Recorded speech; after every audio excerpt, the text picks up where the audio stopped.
শাহজাদপুরে স্বামীকে হত্যা মামলায় স্ত্রী রেখা বেগম আটক। বিস্তারিত জাহিদ হাসানের প্রতিবেদনে। ২৬ মে সোমবার সিরাজগঞ্জের শাহজাদপুর উপজেলার পরজনা ইউনিয়নের হরিনাথপুর গ্রামের গাজী মোহাম্মদ আলাউদ্দিনের পুত্র স্কুল শিক্ষক হারুনুর রশিদকে পিটিয়ে হত্যা মামলার আসামি স্ত্রী রেখা বেগমকে আটক করেছে শাহজাদপুর থানা পুলিশ। আসামির বাড়ি একই উপজেলার পরজনা ইউনিয়নের বড় মহারাজপুর গ্রামের ফখরুল মোল্লার মেয়ে রেখা বেগম। মামলার সূত্রে জানা যায়, গত ২০২৪ সালের ২৪শে মে শুক্রবার রাত ৮টার দিকে শিক্ষক হারুনুর রশিদ ওষুধ কিনতে বাড়ি থেকে পরজনা বাজারে যাচ্ছিলেন।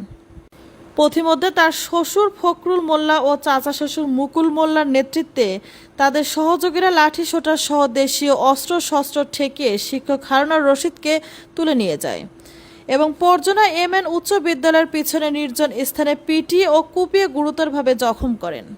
খবর পেয়ে রাত ৯টার দিকে তার স্বজনরা আশঙ্কাজনক অবস্থায় শিক্ষক হারুনকে উপজেলা স্বাস্থ্য কমপ্লেক্সে ভর্তি করেন। এক পর্যায়ে রাত ১১টার দিকে চিকিৎসাধীন অবস্থায় মারা যান। গত ৬ বছর পূর্বে পারিবারিকভাবে শিক্ষক হারুনুর রশিদের সাথে বিবাহ হয় রেখা বেগমের। বিয়ের কিছুদিন পর থেকেই স্ত্রী রেখা বেগম বেপরোয়া হয়ে ওঠে। উশৃঙ্খল জীবনযাপন, বেপরোয়া চলাফেরায় দাম্পত্য কলহ তৈরি হয়। বিষয়টি নিয়ে গ্রামে একাধিকবার সালিশ বৈঠক হলেও মীমাংসা হয়নি। এক পর্যায়ে স্কুল শিক্ষক তার স্ত্রী রেখা বেগমকে তালাক দেন। এই ঘটনায় নিহত শিক্ষকের বাবা আলাউদ্দিন বাদী হয়ে ১৯ জনের নাম উল্লেখ সহ অজ্ঞাতনামা আরও ৪-৫ জনের বিরুদ্ধে থানায় হত্যা মামলা দায়ের করেন।